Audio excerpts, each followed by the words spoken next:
नमस्कार दोस्तों, स्वागत है आप सभी प्यारे मित्रों का आपके अपने YouTube चैनल प्रबोध क्लासेस पे।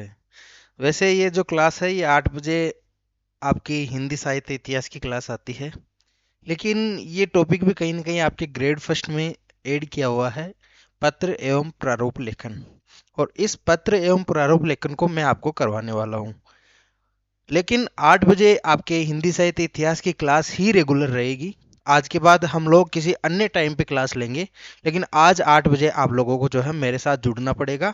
दूसरी बात, इस पूरे टॉपिक को पत्र एवं प्रारूप लेखन को मैं करवाने वाला हूँ, एक एक बिंदु को मैं समझाने वाला हूँ, लेकिन आप लोगों को मेरा सपोर्ट करना है, ज़्यादा से ज़्यादा अपने दोस्तों के साथ शेयर करना है, इस क्लास को लाइक भी करना है और चैनल को सब्सक्राइब भी करना है। चलिए बात करते हैं हम लोग अपने पहले टॉपिक की ओर, जिसको कहते हैं परिपत्र या सर्कुलर। दोस्तों, आप लोगों ने एक वर्ड सुना होगा, सर्कुलेशन। अच्छा, सर्कुलेशन का मतलब होता है बांटना, यानी किसी चीज को हम लोग बांटेंगे यहाँ पे। ठीक है, और ये क्लास रेगुलर रहेगी, और रेगुलर एक ही शर्त पे रहेगी, जब आप अच्छे अच्छे कमेंट करेंगे, अच्छे तरीके से इसको लाइक करेंगे। ठीक है, तो ये पूरा टॉपिक मैं कराऊंगा। इसके बाद हो सके तो अभिव्यक्ति और माध्यम जो आपके इसमें जोड़ा हुआ है वो टॉपिक भी मैं करवाने की कोशिश करूंगा, लेकिन वो आपके रिस्पॉन्स पर पूरा पूरा निर्भर करेगा। ठीक है, चलते हैं। बात करता रहा था मैं सर्कुलेशन की, यानी किसी चीज को बांटने की। ठीक है, यहाँ परिपत्र या सर्कुलर से क्या तात्पर्य है दोस्तों, कि जब किसी भी कार्यालय में कोई भी कार्य पड़ता है, और जैसे मैं कोई किसी सरकारी कार्यालय का हेड हूँ, और मेरे अधीनस्थ बहुत सारे सदस्य हैं, और बहुत सारे सदस्यों को मुझे एक ही सूचना एक बार में ही देनी है। अच्छा, आप लोगों ने व्हाट्सएप पे ब्रॉडकास्ट देखा होगा, और ये ब्रॉडकास्ट ही एक प्रकार का ये जो है परिपत्र होता है। जैसे मैं ब्रॉडकास्ट पे एक चीज डाल देता हूँ, और उसमें बहुत सारे मेंबर ऐड होते हैं, और सभी मेंबर के पास वो समान जो है वो सूचना चली जाती है, और इसी सूचना को तो परिपत्र हम लोग कहते हैं। लेकिन इस परिपत्र को जब हम लोग एक एक करके देखते हैं, तब इसके कुछ नियम होते हैं, इसका एक परफॉर्मा होता है, यानी कि एक प्रकार का नमूना होता है, और उसी नमूने के तरीके से जो है हम लोग इसको जो है सर्कुलेट करते हैं। यानी कि कहाँ जो है वो कौन सी चीज इसमें लिखनी है वो सब हमको पता होनी चाहिए। बात कर रहे थे, जब किसी कार्यालय में किसी सामान्य कार्यालय पत्र को, वो ज्ञापन हो सकता है, वो आदेश हो सकता है, उसको एक साथ अनेक प्रेषियों, यानी कि जिसके पास सूचना जाने वाली है उसके पास भेजा जाए, तो उसे परिपत्र कहते हैं। ठीक है, तो परिपत्र की सिंपल सी डेफिनेशन जो है आप लोग याद रखोगे दोस्तों, है ना। इसमें क्या याद रखना है कि कोई भी कार्यालय है वो अपने अधीनस्थ को, या फिर एक सामान्य कार्यालय पत्र हो सकता है, ज्ञापन हो सकता है, या आदेश हो सकता है। जैसे मैं आदेश दूंगा मेरे नीचे अधीनस्थ कार्यालयों को कि आपको ये कार्य करवाना है, लेकिन अब बहुत सारे कार्यालय को ब्रॉडकास्ट के द्वारा मैं भेजूंगा इसको। ठीक है, यही बात होती है। अब इसकी परिपत्र की विशेषताएं हम लोग करके पढ़ते हैं, और ये परिपत्र कौन किसको भेजता है ये भी हमको पता होना चाहिए। चलिए बात करते हैं दोस्तों, सबसे पहले परिपत्र की विशेषताएं, कौन किसे भेजता है। कौन किसे भेजता है, पहली बात, परिपत्र जो है वो केंद्रीय कार्यालय द्वारा अपने अधीनस्थ को भेजा जाता है, यानी जो सेंट्रल ऑफिस होता है उससे अपनी ब्रांच को जो है ये परिपत्र सर्कुलेट किया जाता है, इसीलिए इसको सर्कुलर भी बोलते हैं। ठीक है, बात करते हैं एक कार्यालय द्वारा अपने अधीनस्थ सभी अनुभागों को, यानी जो सेक्शंस होते हैं, बहुत सारे सेक्शन होते हैं एबीसी, है ना। आपने आपने स्कूलों में भी देखा होगा, बहुत सारे सेक्शन होते हैं, अलग अलग सेक्शन के अलग अलग हेड टीचर होते हैं, और उन हेड टीचर को एक प्रिंसिपल एक कहीं ना कहीं एक पत्र भेजता है। और आपको पता है, कई बार जब आप छोटे थे बचपन में, तब आप पढ़ते थे, और उसमें बहुत सारे सेक्शन में, जैसे 9th A, B, हमारे टाइम में तो होता था भाई 9th A में 9th B 9th C सबके अलग अलग आपके जो है वो कक्षा अध्यापक होते थे, और उनके पास एक एक करके सूचना आती थी, तो उसको भी हम लोग ये बोल सकते हैं कि ये परिपत्र है। ठीक है, बात क्या आगे क्या बात कर रहा है कि उच्च अधिकारी जो है अपने अधीनस्थ अधिकारी को भेज सकता है, प्रिंसिपल अपने कक्षाध्यापकों को भेज सकता है। ठीक है, उसके बाद कि एक विभाग के अधिकारी द्वारा अन्य विभागों के अधिकारियों को भी भेजा जा सकता है। तो ये पत्र जो है, ये परिपत्र जो है, ये किसको भेज सकते हैं, ये हम लोगों ने देखा। ये प्रश्न कहीं ना कहीं आता है, और ये प्रश्न जो है कथन में आता है कि इनमें से कौन सा कथन जो है परिपत्र के संदर्भ में गलत है। तो यहाँ पे आपको पूछेंगे कि परिपत्र केंद्रीय कार्यालय द्वारा अपने अधीनस्थ को क्या भेजा जा सकता है? बिल्कुल भेजा जा सकता है। एक कार्यालय द्वारा अपने अधीनस्थ सभी अनुभागों और सेक्शन को जो है और उनकी शाखाओं या उच्च अधिकारियों द्वारा अपने अधीनस्थों को ये भेजा जाता है। उसके बाद में हम लोग बात करें कि एक विभाग के अधिकारी द्वारा दूसरे विभाग के अधिकारियों को भी ये जो है परिपत्र ये भेजा जाता है। हम लोग ये भी कह सकते हैं दोस्तों कि परिपत्र जो है एक सामान्य पत्र के रूप में भी जान सकते हैं इसको इसको एक ज्ञापन के रूप में भी जान सकते हैं। ज्ञापन क्या होता है? जैसे कोई भी चीज से मुझे अवगत कराना है, मुझे अपने छोटे अधीनस्थ कर्मचारियों को किसी चीज से अवगत कराना है, तो उसको हम लोग ज्ञापन कहेंगे। ठीक है, आप लोगों ने अखबारों में बहुत बार देखा होगा कि फलाने फलाने लोगों ने कलेक्टर को ज्ञापन दिया, है ना, मुख्यमंत्री को ज्ञापन दिया गया, या फिर किसी मंत्री को किसी मंत्रालय में कोई ज्ञापन दिया गया। ठीक है, ये होता है ज्ञापन। उसके बाद में बात करते हैं आदेश के रूप में। अच्छा, कोई कलेक्टर अपने नीचे जो एसडीएम हो गए, उनके नीचे पटवारी हो गए, किसी को भी ये जो है वो आपके आदेश के रूप में ये परिपत्र भेजा जा सकता है। किंतु पत्र जो है जहां किसी विशिष्ट अधिकारी के नाम संबोधित होता है, वहां परिपत्र में संबोधन जो है वो सामान्य होता है। जैसे हम लोग ये कहें, जैसे सभी प्राचार्य, भाई सभी प्राचार्यों के लिए आदेश है। जैसे सभी जिला कलेक्टर के द्वारा, भाई मुख्य सचिव कोई पेपर भेज रहा है और वो सभी जिलों के, जैसे राजस्थान में 41 जिले अभी वर्तमान में, है ना, पता है ना आपको, भाई 9 जिले कम हो गए ना, 50 जिले हैं। वैसे 53 कर गए थे गहलोत जी तो, लेकिन यहाँ जो है बात कर रहा हूं कि सभी 41 जिलों के जो कर्मचारी है, कलेक्टर है, उनके पास ये जब सर्कुलेट जाएगा तो ये आएगा कि सभी जिला कलेक्टर ध्यान दें, फलानी फलानी बात को आपको ढीकड़ी बात बतानी है। ठीक है, समझ में आ गया होगा। आगे बात करते हैं। या फिर जिनको परिपत्र भिजवाना होता है उनके नाम को परिपत्र जारी करने वाले व्यक्ति के जो हस्ताक्षर, जहां वो हस्ताक्षर करता है नीचे और बाईं ओर, ठीक है, जहां वो हस्ताक्षर करता है और अंकित कर दिया जाता है, नीचे और बाईं ओर जो है वो अंकित कर दिया जाता है। अब एक ग्रेड फर्स्ट में 2020 और 22 में एक ही कॉमन प्रश्न पूछा गया था और उसको मैंने यहाँ पे मेंशन किया है दोस्तों कि जब एक ही सूचना या आदेश को अनेक कार्यालय, मंत्रालयों, अधीनस्थ या संबंध विभागों तथा कर्मचारियों को भेजनी हो तब परिपत्र का प्रयोग किया जाता है। यानी कि परिपत्र का प्रयोग कब करेंगे? कोई एक ही सूचना है या आदेश है, उसको अनेक सारे आपको कार्यालयों को भेजना है, जैसे बहुत सारे जिला कलेक्टर को भेजना है, किसी अनेक सभी मंत्रालयों को आपको भेजना है ना, अपने सभी अधीनस्थों को भेजना है। ठीक है, और जो उससे संबंधित जो विभाग है सभी विभागों को भेजना है, सभी कर्मचारियों को भेजना है। ठीक है, जैसे डॉक्टर किसी नर्सिंग कर्मी को, सभी नर्सिंग कर्मियों को कोई आदेश भेज रहा है ना, प्रिंसिपल अपने सभी कक्षा अध्यापकों को कोई जो है भेज रहा है आदेश। ठीक है, तो इस प्रकार से चलिए एक परिपत्र का नमूना लेके आया हूं, हालांकि ये नमूना उससे मिलता जुलता है। देखो, परिपत्र में सबसे ऊपर परिपत्र लिखा जाता है, पत्र संख्या जो है यहाँ पे लिखी जाती है। ठीक है, उसके बाद जो प्रेषक है, जो भेजता है, उसका यहाँ पे जो है वो आपके नाम लिखा जाता है, उसका विभाग और उसकी पद, ठीक है, लिखा जाता है। उसके बाद यहाँ पे जो है, यहाँ पे विषय जो है वो भी लिखा जाता है। क्या लिखा जाता है? विषय। और विषय के बाद में जो पूरी चीजें हैं वो यहाँ पे लिखी हुई है। ठीक है, जो बातों से हमें अवगत कराना है, जो सूचना देनी है अगलों को, वो सूचना दी जाती है। उसके बाद में यहाँ पे जो है पद, जो भेज रहा है उसके सिग्नेचर, उसका नाम, उसका जो है आपके पद, उसके बाद में उसका मंत्रालय और जहां से वो भेज रहा है वो भेजा जाता है। चलिए आगे कुछ परिपत्र के संबंध में विशेषताएं हैं, यह भी हमको पढ़नी पड़ती हैं। परिपत्र में सबसे ऊपर दाहिनी ओर परिपत्र लिखा रहता है, सबसे ऊपर दाहिनी ओर, और उसके थोड़ी जो जगह छोड़कर अगली पंक्ति में लगभग मध्य में जो है विषय अंकित किया जाता है। आपको मैंने जो नमूना बताया दोस्तों वो एकमात्र नमूना है कि एक ऐसा परिपत्र हो सकता है, लेकिन यहाँ जो मैंने चीजें लिखी है मैं इसको टेलीग्राम पे डाल दूंगा, आप लोग इसको जाके पढ़ना और एक एक चीज को ध्यान से पढ़ना। मैंने कहा कि परिपत्र में सबसे ऊपर दाहिनी ओर परिपत्र लिखेंगे और उसके थोड़ा सा नीचे जगह छोड़कर अगली पंक्ति में क्या और मध्य में जो है वो हम लोग विषय अंकित करेंगे कि किस विषय में अवगत हम लोग करवा रहे हैं। ठीक है, परिपत्र में प्रेषक का नाम तभी दिया जाता है जब परिपत्र मुख्यालय के बाहर अधीनस्थ कार्यालय को प्रेषित किया जाता है। भाई प्रेषक का नाम कब दिया जाएगा? प्रेषक यानी जो भेजने वाला है, उसका नाम तभी दिया जाता है जब परिपत्र मुख्यालय के बाहर अधीनस्थ कार्यालय को प्रेषित किया जाता है। प्रेषित करना यानी भेजना। उसके बाद में बात कर रहे हैं कि परिपत्र के अंत में दाईं ओर जारीकर्ता अधिकारी के हस्ताक्षर, नाम और पदनाम अंकित किया जाता है। जैसे अभी आप लोगों ने देखा, परिपत्र के अंत जैसे ही हम लोगों ने सब विषय के बारे में हम लोगों ने अवगत कराया या किसी आदेश को भेजा, आदेश के बाद में दाईं ओर जो है, दाईं ओर हम लोग क्या लिखेंगे कि उसके अधिकारी के हस्ताक्षर होंगे, नाम होंगे, जैसे अभी मैंने बताया है ना। और परिपत्र किसी मंत्रालय अथवा विभाग के अंदर ही जारी किए जाते हैं।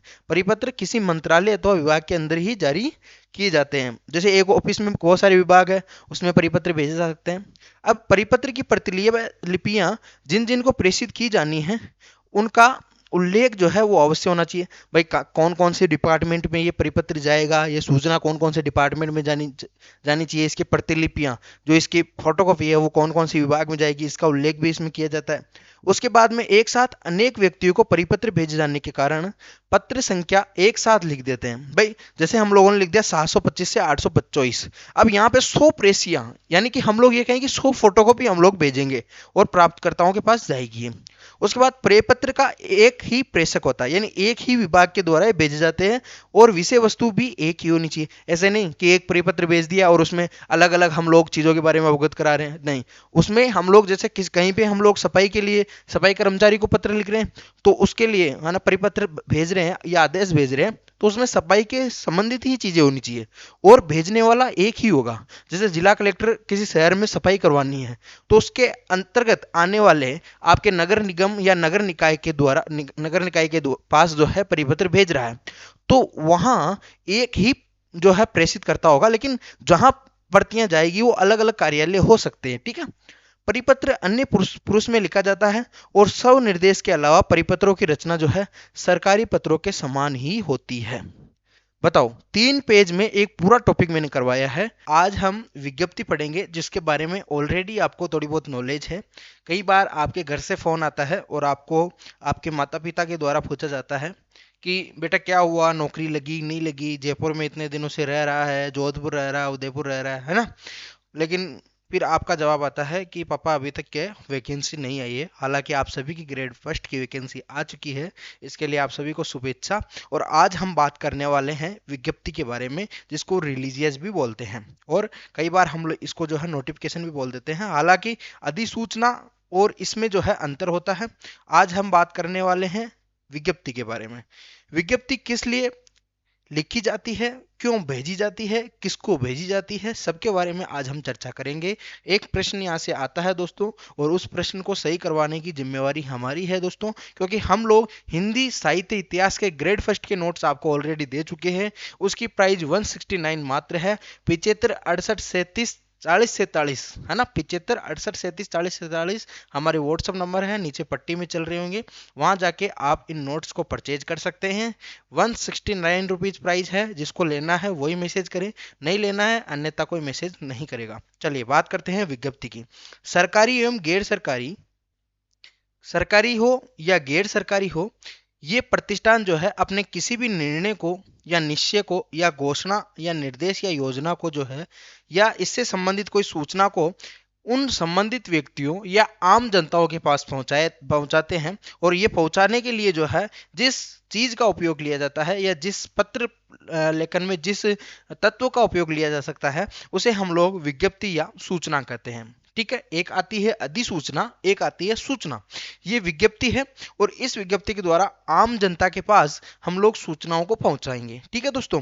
बात करते हैं अधिसूचना किसे कहते हैं। तो ऐसी सूचना जिसको प्रकाशित करने के लिए वैधानिक दायित्व होता है, यानी इसको सिर्फ और सिर्फ वैधानिक दायित्व वाला व्यक्ति ही, जैसे आरपीएससी का जो मेंबर है वही इसको जो है प्रकाशित कर सकता है ना। जैसे कोई ना कोई वैधानिक दायित्व वाला व्यक्ति ही इसको प्रकाशित कर सकता है, साथ ही इसके लिए गजट छपवाना आवश्यक होता है। तो ये अंतर है विज्ञप्ति और अधिसूचना में। कई बार ये दोनों जो है एक ही साथ प्रश्न पूछ लिया जा सकता है कि निम्न में से विज्ञप्ति ये है और निम्न में से आपके अधिसूचना ये है। तो कई बार अधिसूचना और इनमें परिभाषाओं में गालमेल करके कुछ ना कुछ 19-20 करके और आपको दे दिया जाता है कौन सा कथन सही है और कौन सा कथन गलत है।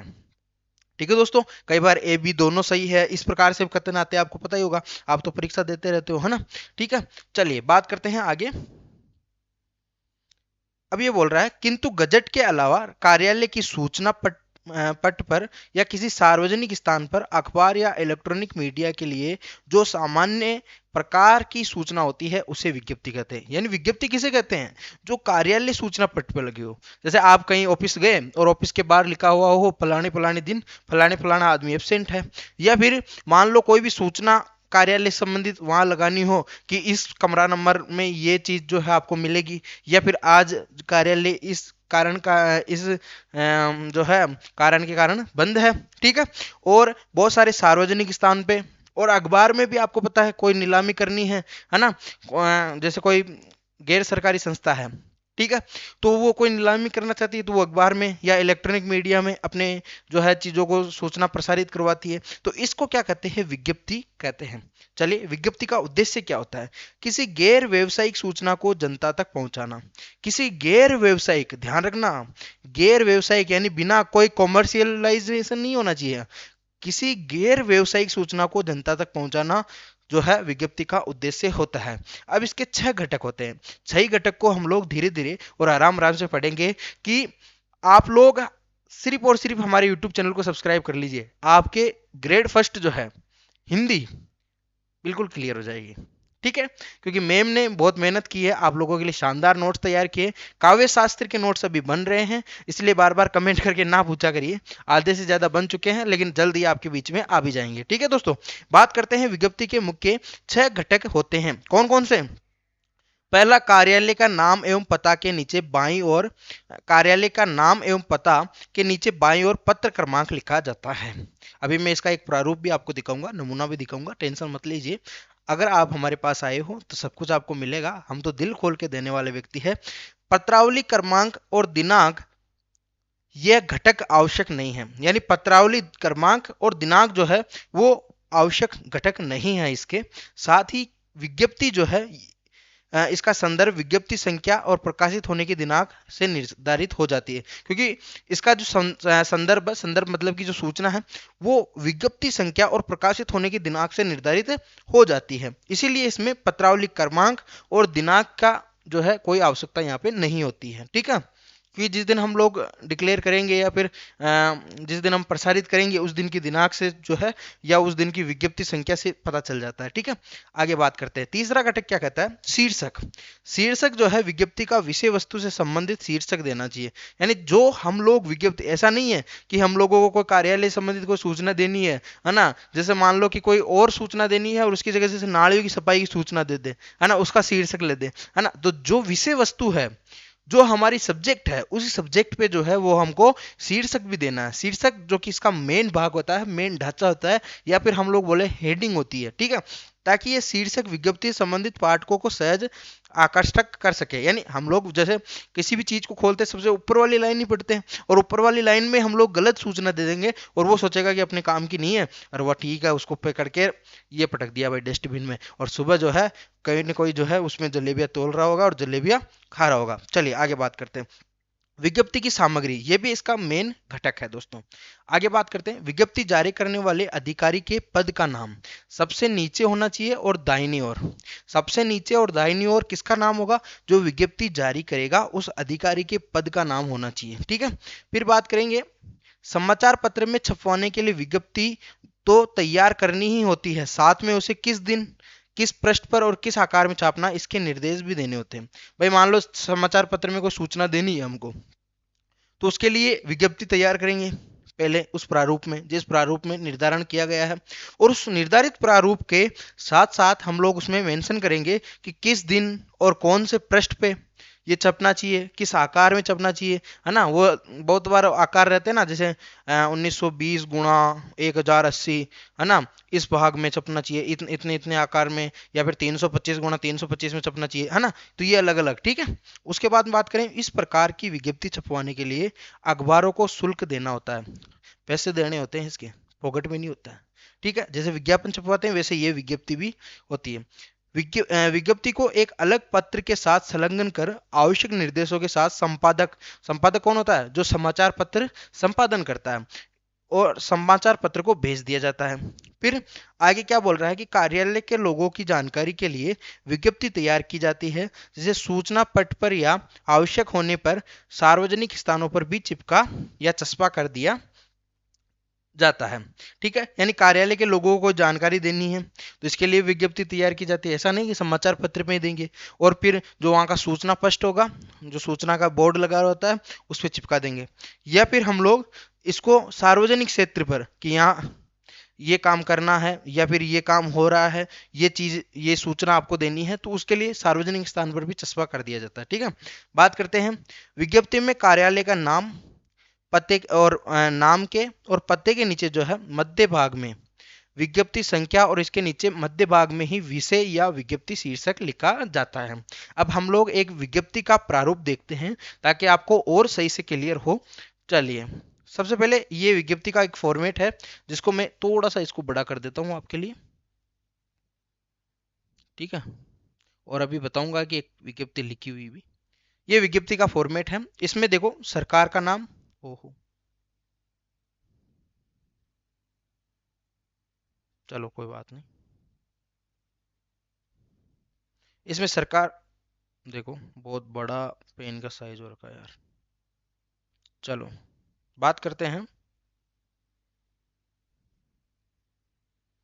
सरकार का नाम, कार्यालय विभाग का नाम या स्थान। ठीक है, फिर यहाँ पे पत्र क्रमांक संख्या, दिनांक, यहाँ पे विषय वस्तु लिखेंगे पूरी और हस्ताक्षर और पद नाम।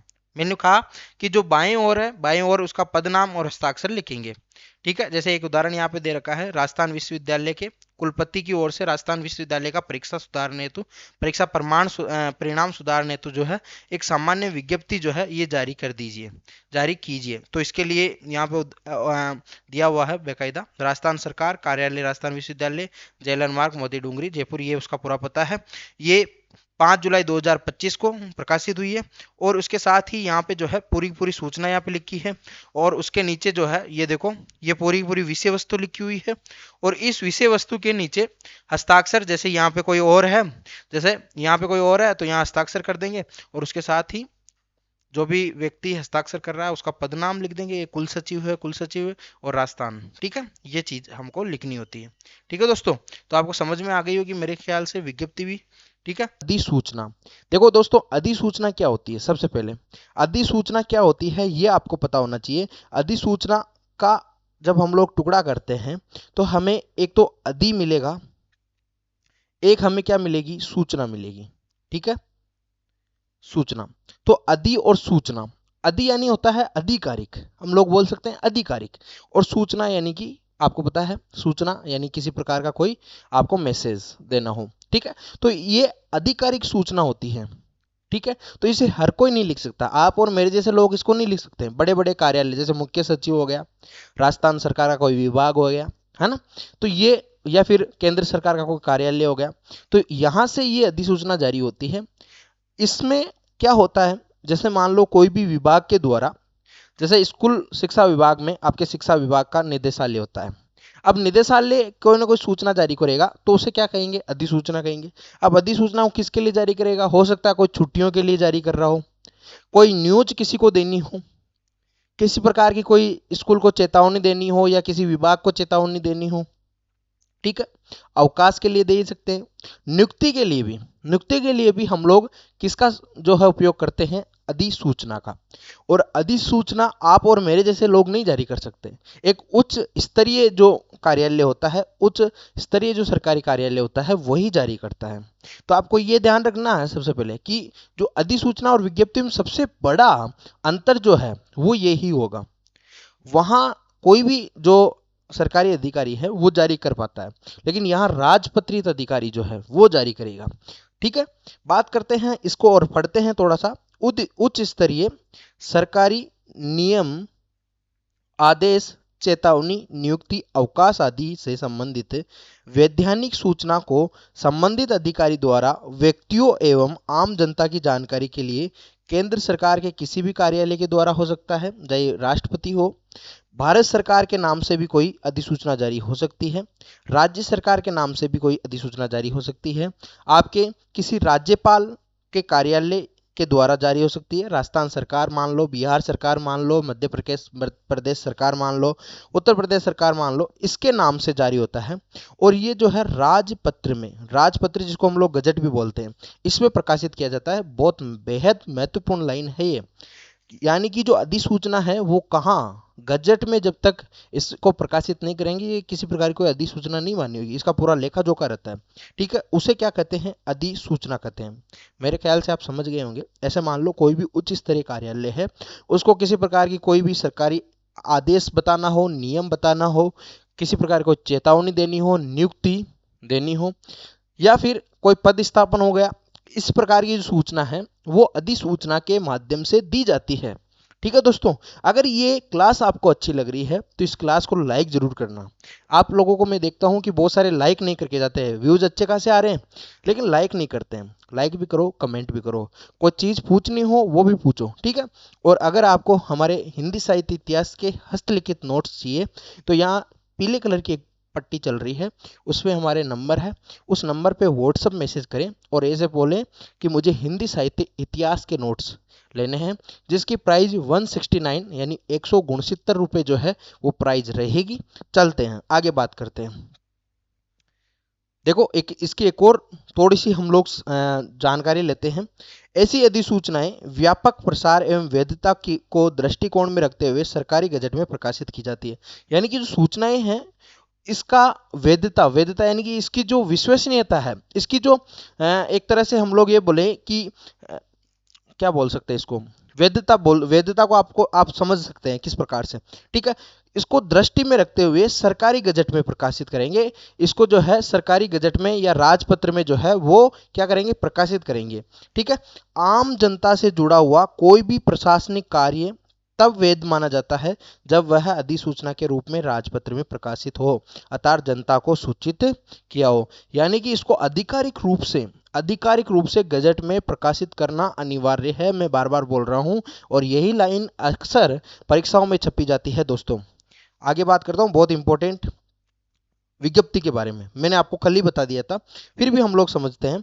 जिन सामान्य कोटि की सूचनाओं को राजपत्र में प्रकाशित नहीं किया जाता है तथा समाचार पत्र आदि द्वारा प्रकाशित किया जाता है या सार्वजनिक स्थान पर सूचित कर दिया जाता है, उसे विज्ञप्ति कहते हैं। कल हम लोगों ने अच्छे से इसके बारे में पढ़ा था। आप लोगों को अभी मैं अधिसूचना का परफॉर्मा भी दिखाऊंगा, किस प्रकार से इसका प्रारूप होता है, कहाँ कौन सी चीज लिखी जाती है, ये भी जरूरी है। ठीक है, बात करते हैं। तथा समाचार के रूप में जो सूचना समाचार पत्रों, इलेक्ट्रॉनिक मीडिया, टीवी इत्यादि में प्रकाशित हो, प्रसारित होने के लिए इसके संपादकों को भिजवाई जाती हो, इसे प्रेस विज्ञप्ति कहते हैं। ठीक है, यानी समाचार पत्र वगैरह में अगर कोई सूचना छपवाई जाती हो तो इसे प्रेस विज्ञप्ति कहते हैं। आप लोगों को मेरे हिसाब से विज्ञप्ति और प्रेस विज्ञप्ति समझ में आ गई होगी। यानी जिसमें किसी प्रकार की कोई गजट के बारे में बात नहीं की जाए, जो आम लोगों के लिए एक नॉर्मल सूचना की तरह हो। भाई अधिसूचना एक वीआईपी लाइफ है ना, और आपके विज्ञप्ति एक नॉर्मल लाइफ, ऐसे समझो। ठीक है दोस्तों, आगे बात करते हैं। इसी में कंफ्यूज होते हैं कई बार, क्या है इसके अंतर पूछ ले जाते हैं। ठीक है, देखो अधिसूचना का जो प्रयोग है वो भारत सरकार अथवा राज्य सरकार के राजपत्रों में निम्नलिखित प्रकार की सूचनाओं के प्रकाशित करने हेतु किया जाता है। अब देखो किस किस सूचनाओं को प्रकाशित कर सकते हैं, बहुत महत्वपूर्ण है ना, बहुत महत्वपूर्ण, और यहीं से क्वेश्चन बनेगा आपके। चलिए, पहला, नियमों, अधिनियमों और आदेशों के लागू होने की सूचना प्रसारित करेंगे। नियमों, कोई अधिनियम आ गया, कोई नियम आ गया, कोई किसी प्रकार का आदेश हो गया, इसकी सूचना जो है वो प्रकाशित करेंगे। ठीक है, पहला। दूसरी बात, कोई राजपत्रित अधिकारी है, क्या है, क्या हुआ,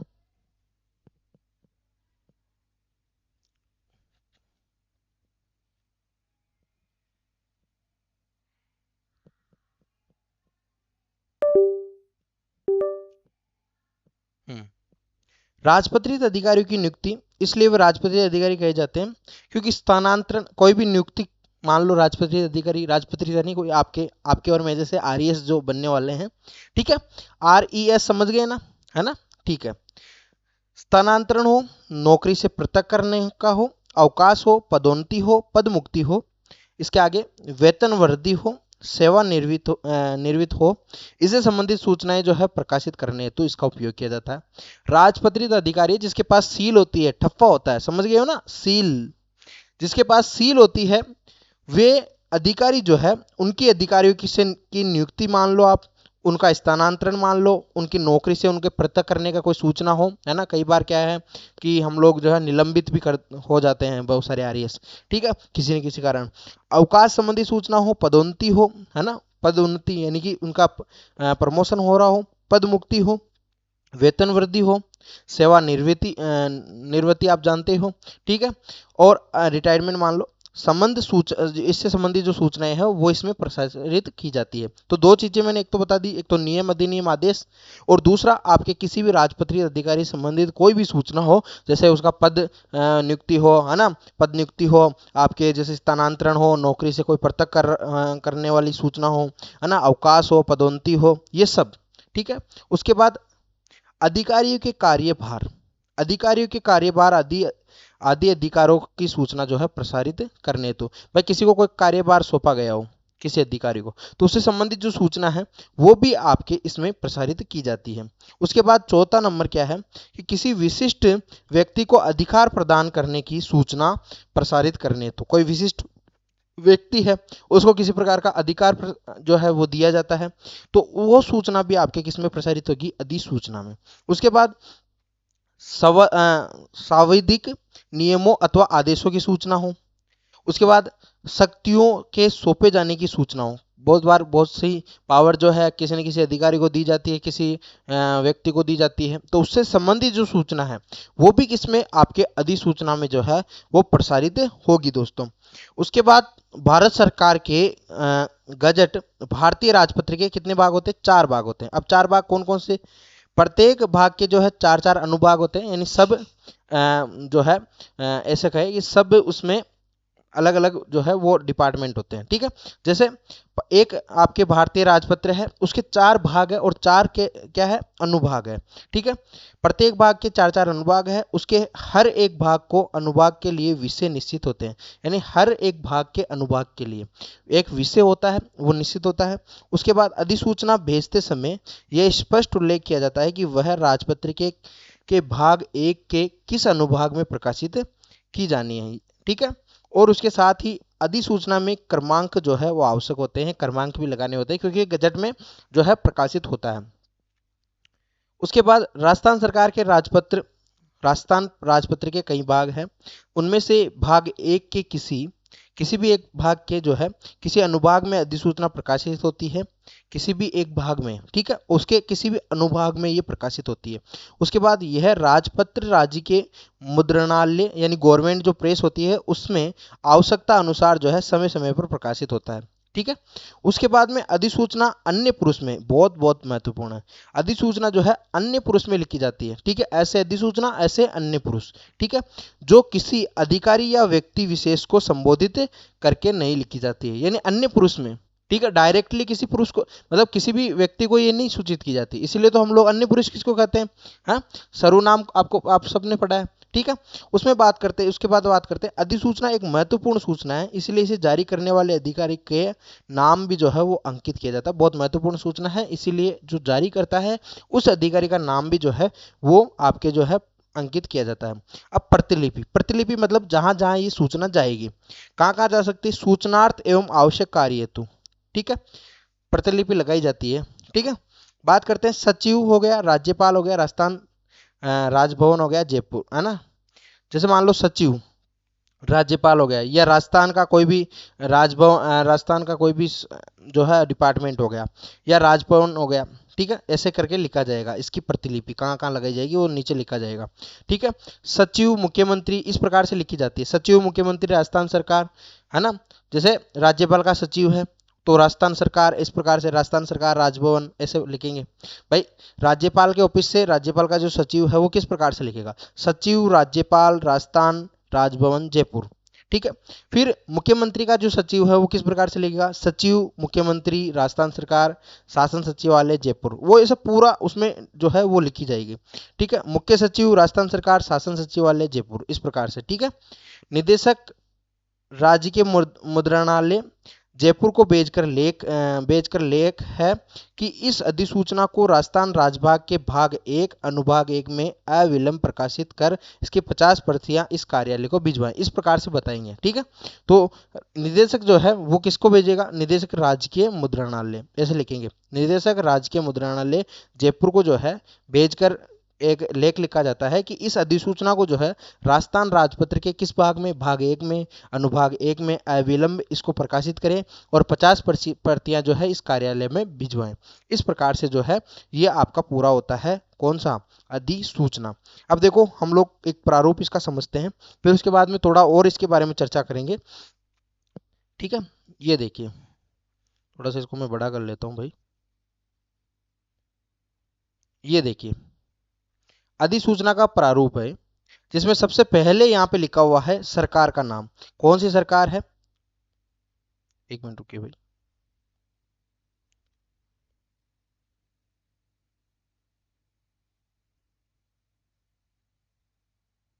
ठीक है, देखिए सरकार का नाम, कार्यालय विभाग का नाम और स्थान यहाँ ऐसा लिखेंगे, ठीक है। उसके बाद में यहाँ पे अधिसूचना जो सूचना दी गई है वो यहाँ पे अधिसूचना लिख के ये पूरी यहाँ पे जो है डिटेल यहाँ पे लिखी जाएगी और यहाँ पे लिखी जाएगी दिनांक, यहाँ से यहाँ तक प्रभावी रहेंगे। और यहाँ पे जो है आज्ञा से राज्यपाल महोदय, हस्ताक्षर, नाम जो पद है वो सब है ना लिख दिया जाएगा। ये यहाँ पे क्रमांक लिखे जाएंगे, यहाँ पे दिनांक लिखी जाएगी, ठीक है दोस्तों। उसके बाद बात करते हैं प्रतिलिपि, जहां जहां प्रतिलिपि लगानी है ना, कौन कौन से कार्रवाई है तो प्रतिलिपि जहां जहां किस किस कार्यालय में लगानी है वो यहाँ पे लिखेंगे। और यहाँ पे फिर हस्ताक्षर और पद नाम लिखा जाएगा। जैसे एक यहाँ पे देखो, सबसे पहले अधिसूचना का उदाहरण यहाँ पे दिया हुआ है, इसमें राजस्थान सरकार लिखा है। जैसे मान लो राजस्व विभाग जो है, आयकर डिपार्टमेंट मान लो, राजस्व विभाग जो है वहां से शासन सचिवालय जयपुर का ये कोई अधिसूचना जारी किया हुआ है। इसमें सबसे पहले यहाँ पे जो है इनके क्रमांक लगाए हुए हैं, ठीक है। कौन से जो है साल में ये प्रकाशित हो रही है, कौन सा क्रमांक है ना, सब कुछ। फिर यहाँ पे दिनांक लिखी हुई है, लेकिन यहाँ पे दिनांक के पहले कोई दिनांक नहीं लिखी हुई है, ठीक है ना, ऐसा नहीं लिखा हुआ कि दिनांक इतने इतने, ठीक है। फिर यहाँ पे लिख दी सीधी सीधी अधिसूचना बीचों बीच। फिर उसके बाद में यहाँ पे पूरी लिख दी, जैसे राजस्थान भू राजस्व अधिनियम 1956 की धारा 3 की उपधारा 16 है ना, ये पूरा इसमें डिटेल लिख दी, ठीक है। दूसरा, ये किस दिनांक से कहाँ तक जो है प्रभावित रहेगी, आपके जो है वो प्रभावी रहेगी, ये भी यहाँ पे लिखा हुआ है। फिर यहाँ पे लिखा हुआ है आज्ञा से राज्यपाल महोदय, इनका हस्ताक्षर होगा। उप शासन सचिव जो है उनका जो है यहाँ पे हस्ताक्षर, पदनाम, ये सब कुछ लिखा जाएगा। फिर यहाँ पे वही क्रमांक लिखा जाएगा और आपके दिनांक लिखी जाएगी, ठीक है दोस्त। आगे बात करते हैं प्रतिलिपि, सूचनार्थ एवं आवश्यक कार्रवाई है तो यहाँ पे प्रतिलिपि। अब कहाँ कहाँ लगेगी प्रतिलिपि?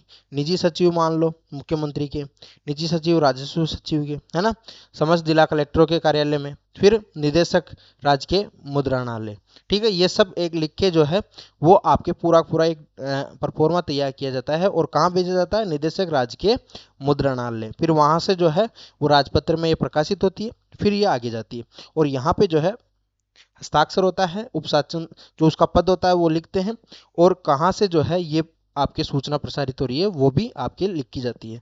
तो आपको मेरे ख्याल से सबको चीज़ समझ में आ गई होगी। कोई चीज़ अगर आपको समझ में नहीं आई हो तो आप कमेंट करके जरूर बताना। अधिसूचना आपको समझ में आ गई होगी मेरे हिसाब से, लेकिन इसमें एक और चीज़ आपको ध्यान रखना है। देखो ये जो अधिसूचना है, ये सबसे पहले एक चीज़ और आप ध्यान रखोगे कि ये सबसे पहले 15 दिन के लिए जारी होती है, 15 से लेके 6 महीने तक ये जो है वो आपके प्रभावी रहती है। उसके बाद हम चाहें तो इसको और 6 यानी 12 महीनों तक अलग अलग 6 करके जो है वो प्रसारित कर सकते हैं। अधिकतम इसको 18 माह तक जो है वो हम लोग इसको प्रभावी रख सकते हैं, ठीक है दोस्त। तो ये चीज़ आपको ध्यान रखनी है, ये कई बार प्रश्न पूछा जाता है इसलिए मैंने आपको बता दी है। बात करते हैं निविदा सूचना। निविदा सूचना को अंग्रेजी में कहते हैं दोस्तों टेंडर। क्या बोलते हैं?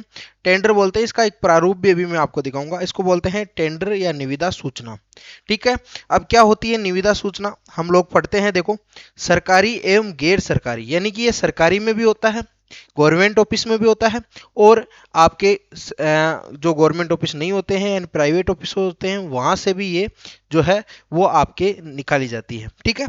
बोल रहा है कि सरकारी और गैर सरकारी द्वारा अपने किसी भी निर्माण कार्य को संपन्न कराने में जो है या फिर कोई सामान की आपूर्ति करवाने, या अपने सामान की नीलामी करवाने, या फिर व्यक्तियों की कोई सूचना देने, या फिर समाचार पत्रों में जो है दर्शाई प्रस्तावों का जो है आमंत्रण प्रकाशित करने को किया जाता है, उसे निविदा सूचना कहते हैं। यानी मोटा मोटी हम लोग ये समझेंगे कि मान लो कि कोई स्कूल है और स्कूल में किसी भी जो है, ऐसा मान लो स्कूल में बहुत सारी चीजें हैं लोहे की और वो पड़ी हुई है बहुत दिनों से। अब प्रिंसिपल साहब आते हैं और वो सोचते हैं कि यार ये चीजें ऐसी पड़ी हुई है, हम लोग क्यों ना इनको बेच दिया जाए। अब ऐसे ही किसी न किसी को तो दे नहीं सकते, बहुत सारी चीज़ों में अलग अलग आइटम होते हैं, जैसे बहुत सारे कंप्यूटर पड़े हैं उसमें लोहे के आइटम पड़े हैं, बहुत सारे कीमती आइटम पड़े हैं, बहुत सारे कम कीमती आइटम पड़े हैं। अगर वो किसी को देना चाहेंगे तो किस प्रकार से देंगे? ऐसा तो नहीं कि अपनी मर्जी से उठा के किसी कबाड़ी को बेच दिया, लेकिन वो क्या करेंगे कि एक सूचना प्रसारित करेंगे कि हमारे जो ऑफिस है उसमें फलाना फलाना सामान पड़ा है, जिसको इसकी आवश्यकता है वो नीलामी करके इतनी तारीख को इतने बजे नीलामी रखी जाएगी, और वो आके जो है वो इसको प्राप्त कर ले, और जो अच्छी बोली लगाएगा, अच्छे दाम इसके देगा, उसको हम लोग ये दे देंगे। फिर नीलामी होती है और नीलामी के दौरान जो सामान है वो आगे की प्रक्रिया आप समझ गए हो। ठीक है, ऐसा भी होता है। बहुत सारे कोई ऑफिस जो होते हैं प्राइवेट, मान लीजिए प्राइवेट ऑफिस में कई बार किसी को चपरासी की जरूरत होती है तो किसी को कार्मिक की जरूरत होती है, तो वो भी एक प्रकार का टेंडर होता है। अब आप लोगों ने बहुत हाई प्रोफाइल सोसाइटियां देखी होगी आपके आसपास। अब वहां पे क्या होता है, जैसे मान लो कलर का काम करवाना है, तो ऐसा तो नहीं कि पर फ्लेट अलग अलग अपने कलर करवाएंगे, वो एक तरह से जो है वो निविदा निकालेंगे, टेंडर निकालेंगे। और टेंडर में जो ठेकेदार होता है ना, ठेकेदार जो होता है वो अपना कोटेशन, अपना जो उनके पास एक आईडी प्रूफ होता है, एक जो है फिक्स ठेकेदार होता है, मतलब बहुत सारे ठेकेदार होते हैं, आपको पता ही है ठेकेदार जो निर्माण कार्य करवाते हैं, या फिर हम लोग जैसे कलर करवाना, कलर के ठेकेदार होते हैं, कोई भी काम करवाना है उसके अपने अपने जो है अधिकारी होते हैं, ऐसे मान लो आप, तो है ना। उन ठेकेदारों को के द्वारा कोटेशन मंगाया जाता है, जो सबसे कम प्राइस में करता हो और सबसे अच्छा माल हो आप मतलब यूज कर रहा हो, उसी को हम लोग क्या देते हैं, टेंडर देते हैं। और बहुत बार आपने सुना होगा मेरे टेंडर खुल गया, मेरे टेंडर पास हो गया, सड़क का भी टेंडर निकलते हैं। ठीक है, तो आपको समझ में आ गई होगी। अब हम लोग मेनली इस चीज को समझने की कोशिश करते हैं, यहाँ तक का जो बोरिंग भाग था वो मैंने आपको समझा दिया है। आगे बात करते हैं हम लोग, और इसको किस प्रकार से जो है निविदा निकाली जाती है, कौन सा इसका प्रारूप होता है, वो सब समझते हैं। चलिए, वैसे निविदा दो प्रकार की होती है। एक होती है सीमित निविदा, यानी कि सीमित लोगों को उस पर बुलाना है। एक होता है खुली, यानी कोई भी उसमें आ सकता है। ठीक है, तो दो प्रकार की निविदाएं होती है। सीमित निविदा में क्या होता है, जो कम राशि के होते हैं काम, और उनको जो है समाचार पत्र में विज्ञापित करना जो है खर्चीला हो जाता है। ऐसा मान लो कि सर आपको समाचार पत्र में कोई विज्ञापन देना है, तो आपको पता है उसमें ज्यादा बजट की आवश्यकता होगी। अब मान लो काम तो 30,000 का है और उसमें 20,000 रुपये तो समाचार पत्र में प्रकाशित करने के लग रहे हैं, एड देने के लग रहे हैं, तो उसमें क्या करेंगे हम लोग जो है वो किसी न किसी माध्यम के द्वारा सीमित लोगों को बुला दिया जाएगा, और उसके द्वारा जो है उसकी बोली लगा दी जाएगी। ठीक है, उसकी सूचना जो है उन कामों को कर सकने वाले व्यक्तियों व संस्थानों को पत्र द्वारा सूचित कर देंगे। ठीक है, तो उसको जो है आप लोग सीमित निविदा बोलते हैं। अब आती है दोस्तों आपकी कौन सी निविदा, आपके खुली निविदा। अब खुली निविदा क्या होती है कि जिन कार्यों को संपन्न करवाने के लिए, क्या कहेंगे कि व्यय अधिक होता हो, जिन कार्यों को संपन्न करवाने के लिए अधिक व्यय होता है ना, यानी कि ज्यादा राशि हो, तो और वहां हम लोग जैसे मान लो कि समाचार पत्र में भी उस चीज को दे सके। वर्तमान में राजस्थान सरकार में 2 लाख रुपए से अधिक की राशि निर्धारित है। सरकार द्वारा इस राशि को समय समय पर जो है वो बदलती रहती है सरकार, है ना। यानी 2 लाख से अधिक की राशि हो तो उस समय हम लोग जो है खुली निविदा निकालते हैं। कौन सी निविदा? खुली निविदा निकालते हैं। आगे बात करते हैं, देखो अब क्या बोल रहा है कि ये निविदाएं इसलिए आमंत्रित की जाती है ताकि जो है आम जनता में भी जो व्यक्ति उस कार्य को निर्धारित गुणवत्ता के साथ कर सके और कम खर्चे में कर सके, उनको भी जो है आपके इच्छा और सामर्थ्य रखते हो, मतलब उनको भी ये सूचना मिल जाए और वो भी इस काम को करने के लिए अपना कोटेशन फाइल करें। ठीक है, अतः कार्य कम से कम व्यय में पूरा करवाया जा सके और कार्य करवाने में आपके जो है पक्षपात ना हो, सार्वजनिक कार्य को पूरा करने के इच्छुक एवं आपके जो व्यक्ति है समर्थ आपके ऐसा कहे समर्थ सभी व्यक्ति है उनको आपके अवसर प्राप्त हो। तो इसलिए कौन सी निविदा निकाली जाती है? खुली निविदा निकाली जाती है, जो कि 2 लाख से ऊपर के अमाउंट में निकाली जाती है। तो आपको समझ में आया? आगे बात करते हैं दोस्तों। अब देखो निविदा जो है वो सूचना का प्रारूप निविदा सूचना जो है इसका प्रारूप तैयार करने के लिए निम्नलिखित बिंदुओं के बारे में जानना आवश्यक है। सबसे पहला बिंदु, सबसे ऊपर जो है कार्यालय का नाम एवं पता लिखेंगे। क्या लिखेंगे? कार्यालय का नाम एवं पता लिखेंगे। देखो किस प्रकार से, आपको समझ में आएगा अभी। ये देखो कौन सा कार्यालय है? नागरिक सहकारी बैंक मर्यादित ग्वालियर। ठीक है, एक और आगे ये देखो राजस्थान सरकार द्वारा, किस कार्यालय के द्वारा? सबसे पहले ऊपर क्या लिखा हुआ? राजस्थान सरकार, यानी कार्यालय कौन सा है?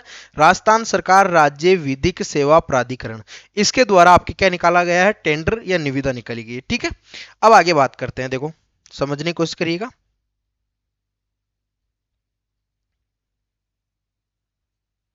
फिर बाईं ओर जो है पत्रावली संख्या लिखेंगे। किस तरफ? बाईं ओर। देखो इसमें समझने की कोशिश करेंगे एक एक करके। बाईं ओर पत्रावली संख्या लिखी गई है दोस्तों। बाईं ओर जो है क्या लिखी गई है? पत्रावली संख्या लिखी गई है, आपको दिख रहा है। ठीक है, उसके जस्ट नीचे क्या लिखेंगे? निविदा लिखेंगे। क्या लिखेंगे? निविदा। भाई ये क्या है? टेंडर है। क्या है? निविदा है। ठीक है ना। दाईं ओर क्या लिखेंगे? दिनांक लिखेंगे।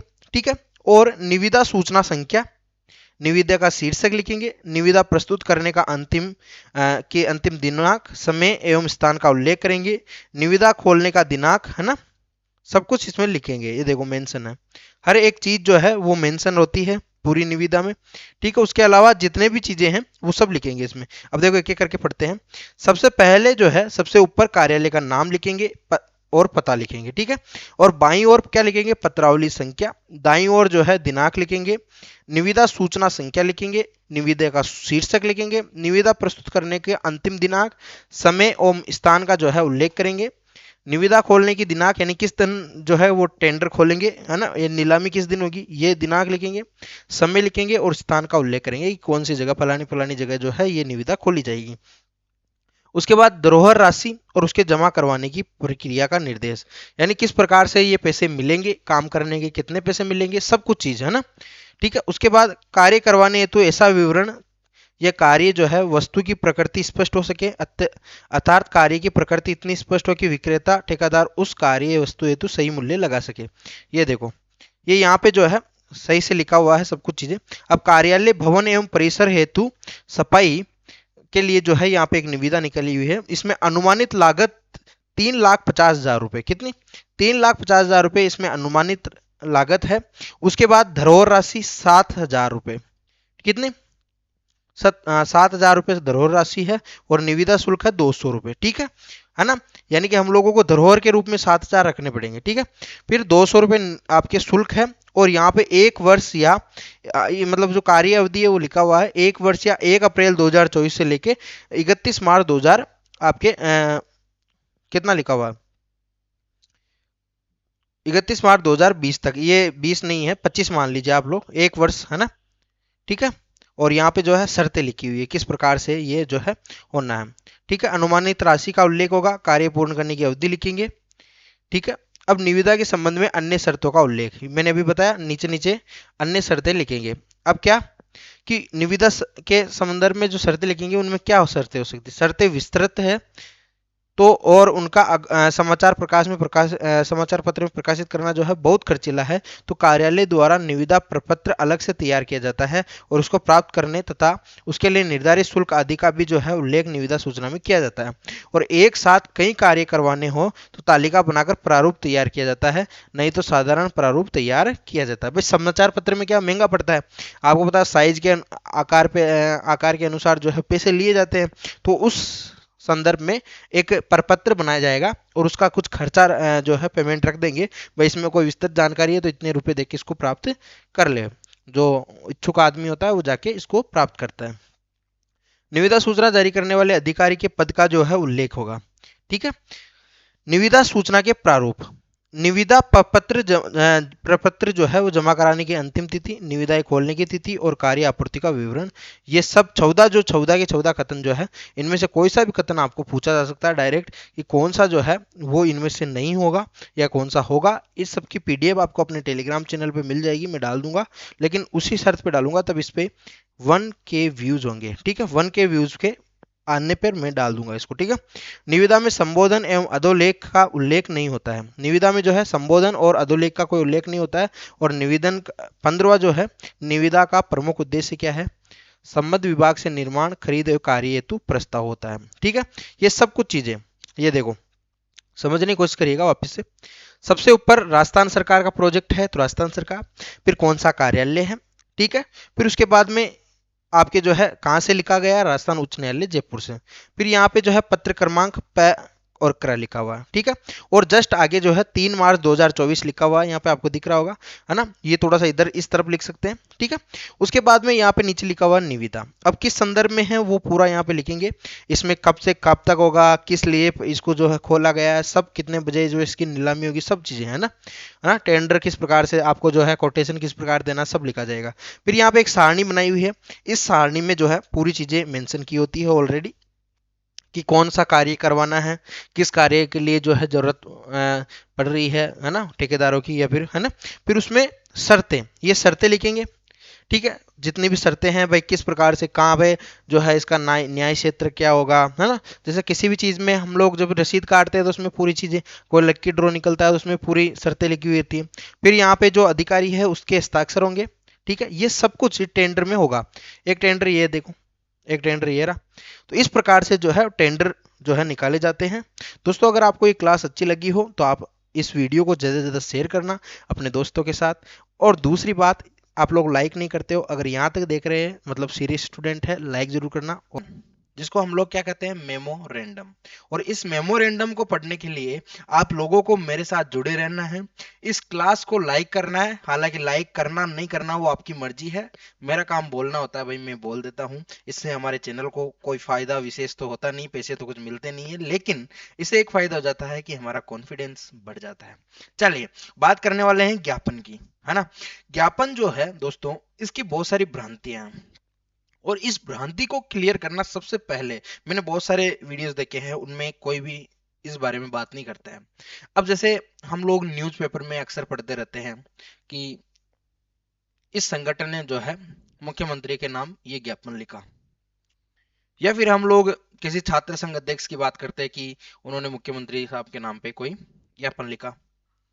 और बहुत सारे समाज के लोग होते हैं, वो भी किसी न किसी बात को कलेक्टर और एसडीएम को लेके ज्ञापन देते हैं। वो ज्ञापन नहीं है दोस्तों, वो एक सामान्य पत्र है। ये हमेशा ध्यान रखना, ये प्रश्न पूछा जा सकता है कि ज्ञापन, क्या ये ज्ञापन होता है? और इन्हीं बातों को तो क्लियर करना है दोस्तों। और अपना ध्यान जो है, कान और ध्यान दोनों आपके मोबाइल की स्क्रीन पे होने चाहिए, तभी ये चीज आप समझ पाओगे। यहाँ पे 2022 से भी प्रश्न पूछा गया है, उससे पहले 2020 में प्रश्न पूछा गया है, और हर बार यहाँ से प्रश्न आता है, इसीलिए मैं इस पे ज्यादा जोर दे रहा हूँ। देखो ज्ञापन को लेके कौन कौन सी भ्रांतियां हैं। दरअसल ज्ञापन को लेके जो है बहुत सारी भ्रांतियां हैं, उस भ्रांति के आधार पर परीक्षाओं में अनेक बार गलत प्रश्न पूछे जा चुके हैं, ठीक है। और ये भ्रांति जो है ये समाचार पत्रों ने फैलाई है। किसने फैलाई है? समाचार पत्रों ने जो है ये भ्रांतियां फैलाई है, ठीक है। लोग सामान्य पत्र को भी क्या कहते हैं? ज्ञापन। जैसे कि छात्र संघ के अध्यक्ष ने जो है मुख्यमंत्री को क्या लिखा? ज्ञापन लिखा, परंतु वह जो है एक सामान्य कार्यालय पत्र है, ज्ञापन नहीं। किंतु समाचार पत्र जो है अपना प्रचार प्रसार करवाने के लिए समाचार पत्रों में ये जो नेता लोग होते हैं ये इसको ज्ञापन करके दिखा देते हैं, ठीक है। लेकिन ये सामान्य कार्यालय पत्र है, ये भी ध्यान रखना। तो यहां से एक प्रश्न पूछा जा सकता है, लेकिन प्रश्न कहां से पूछा जाएगा? ज्ञापन से क्या आशय है, ज्ञापन से आप क्या समझते हैं दोस्तों? इसकी परिभाषा ध्यान से आराम से सुनना और इसको लिख भी लेना, ठीक है। और ये जो आपको मैं पढ़ा रहा हूं, ये आपके कौन सी परीक्षा में पूछा जाता है? अधिकतर यूपीएससी में पूछा जाता है। दूसरी बात, यहाँ से जो प्रश्न है आरपीसी ग्रेड फर्स्ट में देखो पूछा भी गया है, मैंने लिख रखा है।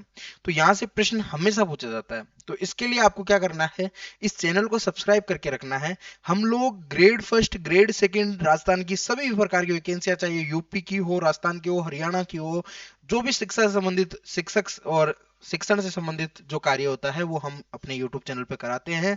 अगर आपको हिंदी साहित्य इतिहास के नोट्स परचेज करने हैं दोस्तों, तो नीचे स्क्रीन पे नंबर चल रहे हैं व्हाट्सएप नंबर, इन व्हाट्सएप नंबर पे आप संपर्क करके हिंदी साहित्य इतिहास, जिसमें आदिकाल, भक्तिकाल, रीतिकाल और आधुनिक काल शामिल है, सभी के नोट्स, हस्तलिखित नोट्स आप प्राप्त कर सकते हो, जिनको बहुत ही ज्यादा अच्छे तरीके से लिखा गया है और अच्छा रिव्यू अब तक हमको मिला है। आप हमारे चैनल को चेकआउट जरूर करना। यहाँ पे जाते हैं आपको इनकी डेमो पीडीएफ भी मिल जाएगी। व्हाट्सएप पे हाई का मैसेज करो और हिंदी साहित्य इतिहास के नोट्स चाहिए ऐसा मैसेज करो, आपको आगे जवाब दे दिया जाएगा। ठीक है, बात करते हैं ज्ञापन की। तो ज्ञापन जो है वो पत्राचार में जब अपने समकक्ष, पत्राचार, पत्राचार यानी आपसी वार्तालाप, और इसमें अपने समकक्ष, समकक्ष यानी कि अपने बराबरी का जो कर्मचारी होता है वो, या कोई अधीनस्थ अधिकारी है, या फिर जो कोई कर्मचारी कर्मचारी है उस कार्यालय में कार्य करता है या उस एक विभाग में कार्य करता है, और साधारण प्रकार का संदेश देने के लिए जो है ये पत्र लिखा जाता है, और उस पत्र को दोस्तों क्या कहते हैं, ज्ञापन कहते हैं। आगे क्या बोल रहा है, केंद्र सरकार में विभिन्न मंत्रालय आपस में एक दूसरे को प्राय ज्ञापन ही लिखते हैं। यानी कि बहुत सारे मंत्रालय, शिक्षा मंत्रालय हो गया, शिक्षा मंत्रालय क्या लिखेगा, किसी और मंत्रालय को ज्ञापन लिखेगा। ज्ञापन का जो कार्य है वो सामान्य पत्र व्यवहार के निकट होने के बाद भी जो है इसमें कुछ अंतर होती है, कुछ भिन्नताएं होती है, और इन भिन्नता को हम लोग समझने का प्रयास करने वाले हैं। चलिए, और एक एक भिन्नता को हम लोग पढ़ेंगे, उससे पहले थोड़ा सा समझने की कोशिश करिए। चलिए दोस्तों, राजकीय पत्राचार का यह रूप, राजकीय पत्राचार का कौन सा रूप, यह रूप जो भारत सरकार या राज्य सरकार के अंतर्गत, या तो भारत सरकार हो, राज्य सरकार, राज्य सरकार में राजस्थान भी आ सकती है, हरियाणा, है ना, उत्तर प्रदेश, जितने भी राज्य है, ये उसी के अपने, जैसे भारत सरकार है ना, वो अपने मंत्रालय को लिखेगी। ऐसा नहीं है कि भारत सरकार राजस्थान सरकार को ज्ञापन दे रही है, ऐसा नहीं है, या राजस्थान सरकार भारत सरकार को ज्ञापन दे रही है, ऐसा नहीं है।